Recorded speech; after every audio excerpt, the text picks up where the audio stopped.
when I was writing the slide for Dr. Amir Burney, it was the one that I couldn't fit the stuff in. There's so much to talk about when it comes to Dr. Amir Burney. He's such a energetic guy. I've been following him for a while on social media. Lucky to have a chat with him for the first time in a while, actually about a month ago. And we're so lucky to have him come and share his experience, his thoughts, his energy, his passions with you on this conference. There's a whole list of things there that you can see Dr. Burney gets involved with or has got involved in the past, and spreading across such a wide variety of different areas as well. So I'm going to let him talk a bit about the kind of things that he does rather than trying to read all this stuff off, but you can see all the various things that he does, whether it's education, academia, whether it's organizational, and whether it's clinical medicine as well. So without further ado, I do want to introduce you to Dr. Amir Burney from UPNE, or past chair of UPNE. Does some great work with them, and hopefully he's going to give you a bit of inspiration in terms of looking at supporting yourself as an IMG doctor, who is available, who is out there, who you might need,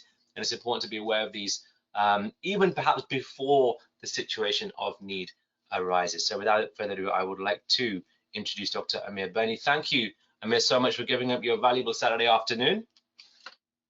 Thank you, and thank you for having me, Aman and Pooja, and obviously thank you to Arora Medical Education. And good morning, good afternoon, good evening, good night, wherever you are.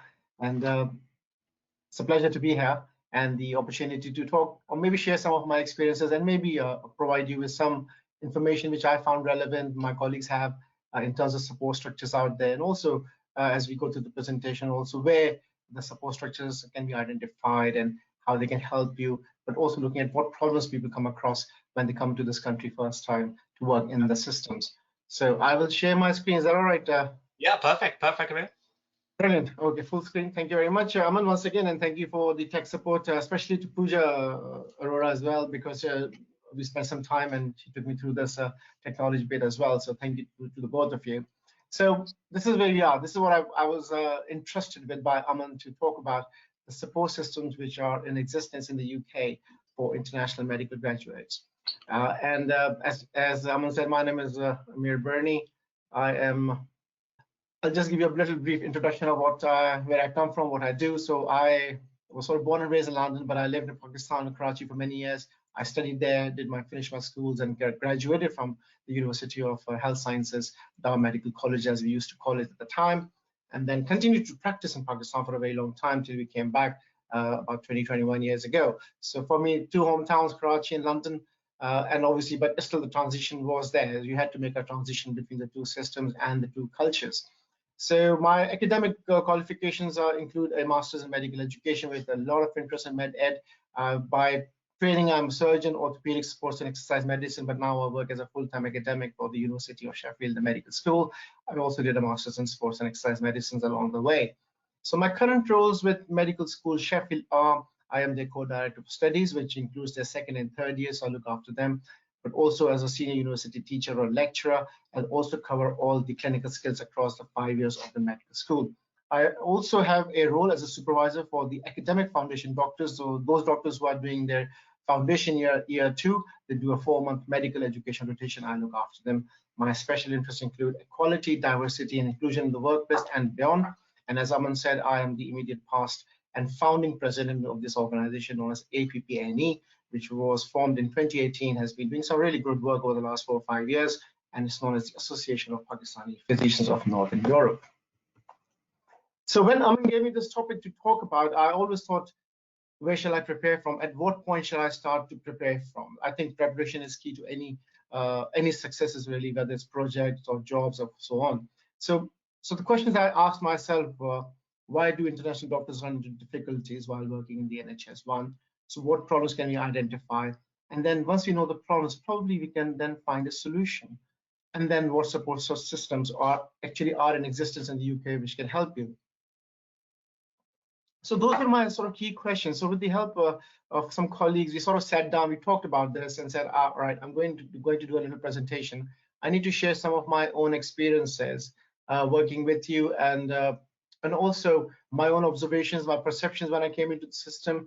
So what we did a little Google form survey with some friends and colleagues in the NHS, and the idea was to explore what reasons they might have had in terms of what difficulties they faced and what support systems they think were out there for them at the time, and then try and to collate and present them to you all. And then obviously you can cherry pick what might be suitable for you in the coming days or in the near future. So the survey was aimed for a mix of senior and junior medics currently working in the NHS. So it was quite interesting. We did the survey and then we found that, can you still see me, Aman? Hello? Yeah, Amir, we can see you still on slides. Yeah, I think I'm just, the only reason is there's some internet work happening in the area, so I'm just being mindful of that fact. So I'm connected by my hotspot as well. So the responses came through. So you can see there was a mix of, so we had FY1, which is the foundation year one doctor, the FY1, FY2, second year foundation year, core medical trainees, core surgical trainees, and then all the way down to locum senior house officers and GPs. And we got a lovely response from about 55 people, but also a number of comments, about 258 comments. I just want to be careful and say that this was just a snapshot. This was just in preparation for today's talk, and was based on a lot of personal experiences, but certainly there was some very valuable and interesting comments received by my colleagues. So what we did, we sort of put them down into this bar chart for the ease of the people to understand. Can you see on the left-hand side, number one reason why international doctors may run into difficulties are problems encountered in the workplace. So that's the gray bar on the far left side here. And then as you go along the bar chart, you will see that there's communication skills, use of language, not just language, also accents and the cultural shock or the cultural differences we might have from wherever we have come from. But then certainly career guidance and supported work becomes one of the key things here. And then as you move further down, you will see there are demands or impacts of societal and social change coming into a new system, new country, new culture, for example, and then all the way down to equality and diversity and inclusion at work. So you can see there's quite a lot of comments generated along those key areas.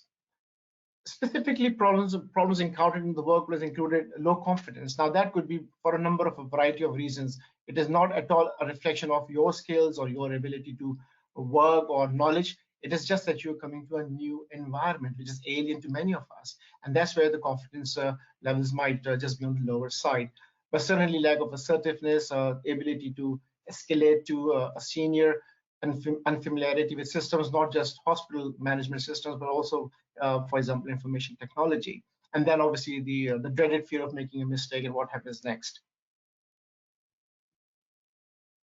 So when we sort of put the Google survey together, the responses, the comments, we came up with some of the key themes. Now these are important because I think even from a small survey, we got those key themes.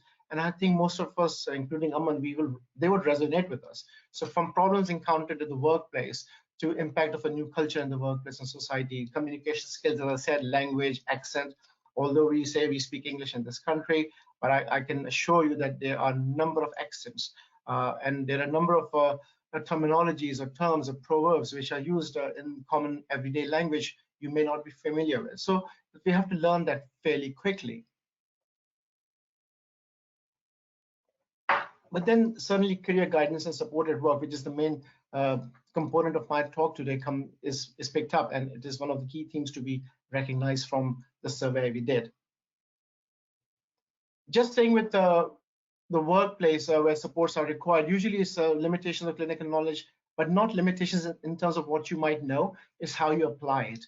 What guidelines are you going to follow, for example? So that's where the support is required in the workplace. Professional behaviors, we imprint them of our friends and colleagues, our senior colleagues, and see how they work in the system. So we learn off them, but also the fact that you are not familiar or may not be familiar with management, hospital management systems or practices, and obviously limited IT skills do make an impact if you are starting into a new job. So as I said, it's important, it's imperative you start preparing. Literally, even if you haven't come to the UK yet, you start thinking of how will I get into my first job, what shall I do, what goals will I achieve or need to set, and then what problems I might encounter. And that's where the preparation becomes key. And certainly failing to prepare is preparing to fail. And I totally agree with that, actually. So educate preparations are key for anything you do, whether it's within the workplace or even outside of it. So always have some set goals in mind. And now what I want you to do, again, you don't have to talk about this, just in the next 30 seconds or so, I would like you to put down your top 3 goals you would like to achieve in your first job in the UK, and what support you think you might require, both in the workplace or outside of it. And again, I will elaborate those in a bit. But write them on a piece of paper, put them in notes on your mobile phone, and let it be. And then when you are working in the country, let's say about 3 or 6 months later, have a look at them and then think, all right, have I got my top 3 goals? Am I near them or am I not? And what systems of support have I identified? So just a little exercise for you to think about later. So the support systems start literally from the day when you have your interview. So there is a lot of support in the UK. I must say that there are many people who are willing to help you. It's the question that needs to be asked from your end. So for example, at the interview, you can ask about if the trust will have a mentorship program. Do they offer shadowing? Can you do a period of observership before you start the job? So when you start a job, you look at how the systems are working, you familiarize yourself with the system. It becomes easier when you actually start the job on the day.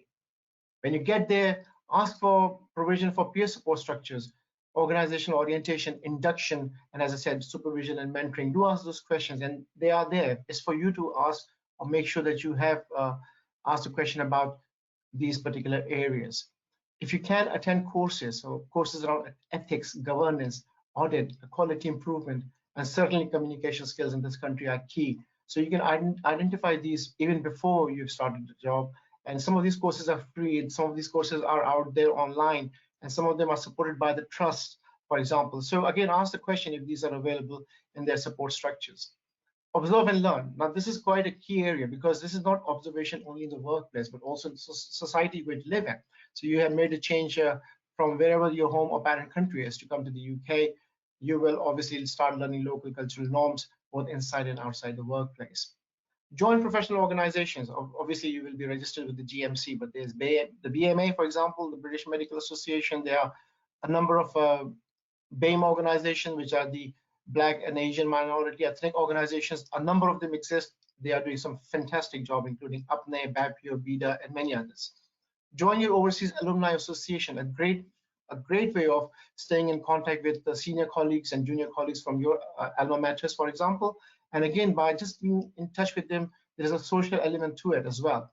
Get indemnity cover.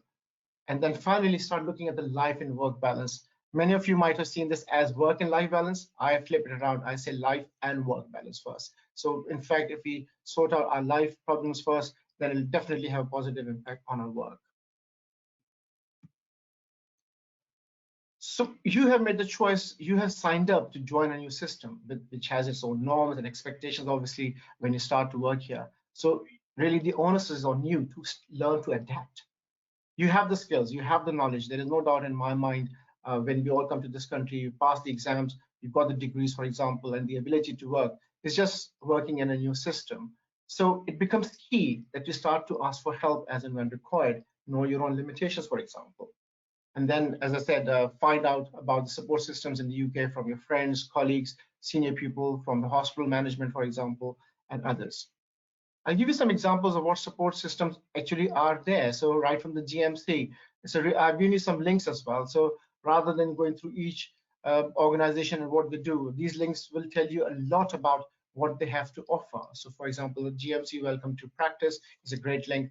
The NHS Employers International Recruitment Toolkit might be very relevant to yourself because as an IMG, it will give you a lot of information around working in the NHS. The Health Education England toolkit, again, is a good one to have a look. It's for mostly for doctors who are returning back to the system after having some time out, but it might be relevant to you, so do have a look. And then there is the BMA, which you can join, and the BMA does give you a lot of advice and support for international doctors. So just an example. So welcome to the UK practice. If you go to the link I've given you in the previous slide, you will come across the GMC website and again explore it in your own leisure.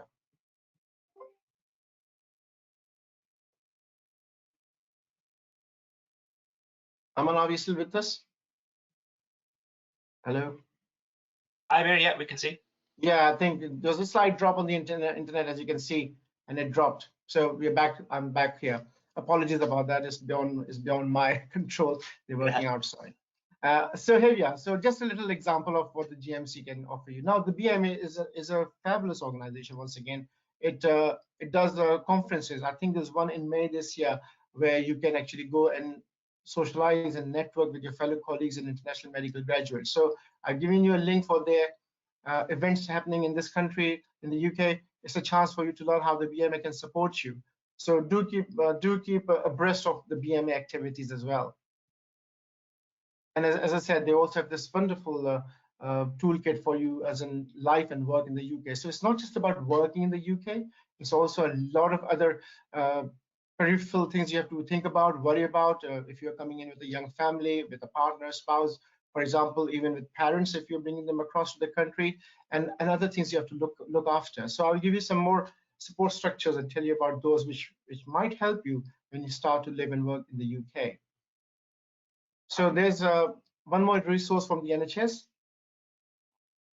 And I found this very good article in the Physician. So again, the link is there. Have a look through. This will give you a bit more in-depth detail about how support structures do exist within certain trusts. So it's a very good article to read through. So as I said earlier, preparation is key. So when you start to prepare, even start thinking of coming to the UK, your preparation will start from that day, really.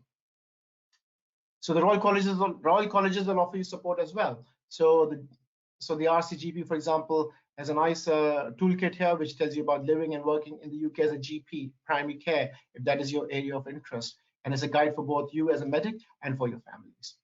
Then we have the Royal College of Surgeons also, which offers you a UK training and career development guide. And that's for people who are interested in surgery in this country. So do have a look at these two examples. But then again, as I said, it's not just about working in this country, it's also about living in this country. So when you move into the UK, you have obviously a family, or you may not have a young family with you at the time, but you might have as time goes by. Some people bring their parents in, or their dependents, for example, wife, spouse, partner, for example, or husband. So what do you do outside of work?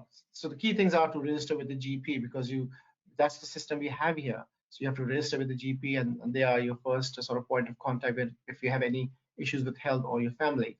So again, I've given you a little key, what do you say, a web link which will help you to understand how the registration processes work when you go to a certain area and you want to register with the GP. Finding accommodation is a key element, because you have to look where you're going to apply for a job. How far away are you from that particular trust or practice?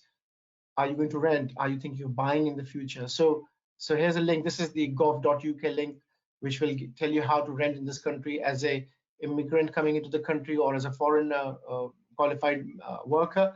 How will you be renting in the country here in England, especially, and what checklist you might need before you start to rent in this country. So again, as I said, even before you come to the UK, you can find out what are the requirements for renting in this country.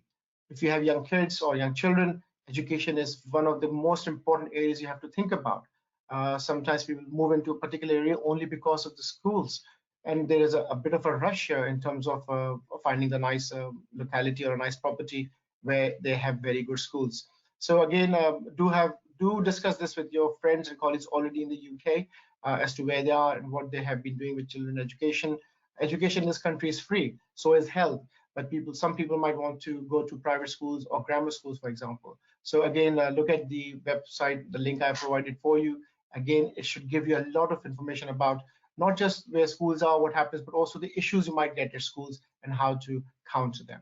And then finally, there's a settle in the UK link from gov.uk, which is about your family members and dependents you want to bring to the country. Setting up a bank account, a number of times people have struggled to set up a bank account because they don't have the references, they haven't been in this country for long. So again, it's one of the key areas. And again, without setting up a bank account, really things come to a standstill. And this is one of the most important things you should be looking at in terms of working outside, obviously the workplace, as in how do I set up a bank account. Driving in this country, get some tests, get your driving license. It is one of those countries where if you have a driving license and you can drive around, your life becomes so much more easier. You can drive on a non-UK driving license. Again, there are some guidelines from the gov.uk website, but my advice to all of my friends is to, when you come here, if you don't drive, you learn to drive. If you have been driving, take some driving lessons very quickly, and then try and get a local UK license. You should know your rights. There is the Equality Human Rights Commission link is there for you to give you an idea of what rights you have in this country as a foreign worker as well as an immigrant, or once if you become a citizen of this country. And for those who it might be relevant, if you're coming in with a refugee status, the BMA page has a link which is called for Help for Refugee Doctors. So you can appreciate there is a lot of social support. There's a lot of support outside the workplace. So from my previous links, you can go right from the NHS to your local GP to the bank to, for example, to driving in this country and renting. But then there are some other key areas where you can focus on for social support. So there are the BAME organizations, so the Black and Ethnic Minority organizations. Some examples could be BAPIO, which is for the physicians of Indian origin, APNE, APPLE, which is for Pakistani organizations, for example. There's APS UK, which is another Pakistani organization. There's DA UK, Doctors Association UK. So you will find them just by Googling them, and they can offer you a lot of advice and support. So the culture has changed. There has been a paradigm shift of how much we want to or should be supporting our junior colleagues coming into the country. Join your alumni associations, as I said earlier, they will provide you with a lot of support. And then local community groups, so wherever you are. So they could be local community centers, exercise centers, clubs, gyms, for example, so many social groups. So find them and then be part of them. It will help you to assimilate into this country's culture and also give you company and some social support.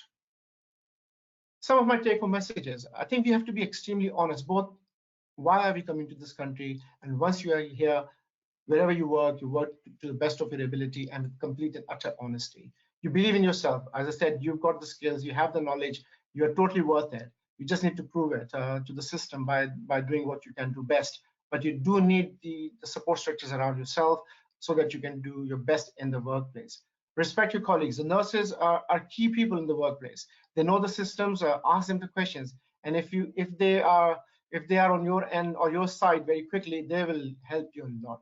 So the system has people in it, not just doctors, but also nurses, healthcare professionals, allied healthcare professionals, from pharmacists to physiotherapists, who will help you if you ask the right question. Find out about support systems. And end of the day, we are all colleagues. I'm more than happy to be contacted. And I must thank Arora Medical Education, Aman and Dr. Pooja Arora, my colleagues Mohsen Zaman and Mr. Jafar Boy. We've all worked very closely together. And also my friends and colleagues who have given me a lot of advice and for helping with the survey. And thank you once again, and thank you for your time. I hope you enjoyed it. Thank you. Absolutely brilliant, Amir. Thank you so much for that talk. I think useful because it covered a lot of things from two angles. You've got the professional side of things, which obviously people want to know about and ask about all the time, but also the non-professional side of things, which is just as important, and as you said, sometimes more important to get these things right first, and then to look at the professional side, because then one can help the other. But I thought brilliant, Pooja. I mean, I don't know what the things are, but I thought it was excellent. Yeah, I think it's exactly what we expected from you, Amir, if not surpassing our expectations. The amount of information you've provided there. I've got lots of people saying, can I receive all the links from the presentation? So Amir, if you don't mind, can we share that presentation with them? Yeah, absolutely. It's for you guys, it's for everybody else out there. It's an open source for everybody, anybody. Please do share. And as Aman quite rightly said, a lot of people focus on all the professional support and nobody talks about the difficulties outside the working life. There's a lot more that an IMG doctor goes through other than working. So all the links you've mentioned, and being very open and transparent about the other organizations doing a lot of hard work as well. So thank you for your candidness and just so honest. Aman, any questions you want? Yeah, I just want to pick up one question. There's been quite a few questions, but I think just because of time, we're not going to be able to get through all of them. Someone said, if someone's having troubles with their educational supervisor, what would be the first step that you take? Which organizational support system would you go to first? Well, if it's a professional issue at your workplace, if I was having any issue with my education supervisor, I'll probably go to my education supervisor first. and have a frank, open discussion about issues, because it depends on the issue, really, isn't it? Sometimes it's perceptions as well. And as I said, you come to a different culture, people say things which might mean different to us. For example, language becomes a big issue at times. As you are very familiar with, the way we speak English abroad is very Americanized, Canadian in a way. But when you come to the UK, they speak a whole different type of language, and sometimes misinterpretation of language can happen. So it depends on the issue, but I think the first thing one should do is to literally talk to your education supervisor. There are ways of, as you might know, obviously, Aman, that there are ways of bypassing if the issues are serious. I don't think you should be taking professional matters out to professional organizations very, very quickly, or jump the gun, but certainly the BMA is there for you. So if you are a member of the BMA, that will probably be your next port of call if you can't solve matters locally. Yeah, perfect. Really good advice. And just a few words on an update for UpNear. Amir, I know it is your baby, really, isn't it? Founder of UpNear and past president. Just a few words so people understand a bit about what UpNear does and how they can get involved. Absolutely, absolutely. Thank you for giving me the time to talk about it. The organization was launched in 2018 after 4 years, or nearly 4.5 years of working as a steering group to try and develop an organization which was across Europe. So we are an organization which includes the island as a country, and we have members all the way up to Germany. So, but basically most of our members are from the UK. We are nearly 1,400 members strong at this point in time. And the idea was to provide an academic, education, social platform, but also to be a political voice and to raise issues which previously may not have been raised. And an example of which I can give you was the removal of the health surcharge, which I think UpNear, BAPIO, and DAUK came together in 2020, and we rallied for it to be removed. And now nobody has to pay the health surcharge when this government start to work in the NHS. We are working on a number of these things, which is going to be very useful to the IMG. So we have support systems. With the website you can contact is www.upnet.uk, info@upnet.uk. You can email the current general secretary with any issues. So people who are coming into this country, if they want to get in touch for guidance or advice, yes, we don't provide you with a job, for example, but we can certainly guide you in terms of how you might be best prepared for a job. And if you run, hopefully not, but if you do run into troubles, you can always get in touch with us. Yeah, fantastic. We'll put the links out in the chat actually for the website and the contacts, because I've seen UpNear grow and the influence that is there for everybody to see is it's strong. It's a strong voice, and it's doing so much for IMG doctors. So yeah, thank you for thank you for initiating it. Thank you for your time today. And yeah, from the comments, there's a lot of people saying very helpful. The links are very helpful. Things that I hadn't thought about before. So yeah. Brilliant. Thank you so much, Amir. And I know you're very busy and you've probably got a few things lined up for the rest of the day. So yeah, thank you for your time. Well, thank you. We actually have an oath-taking ceremony immediately after for the new executives of UpNear. One thing I must mention, we are very democratic. So we have an election every 2 or 3 years, and we have new people coming in, young blood, every 2 or 3 years. Brilliant, brilliant. Well, good luck with that, Amir, and hopefully we'll catch up very soon. We will indeed. Thank you to you and Pooja as well. Thank you very much. Thank you, Amir. Bye-bye. So,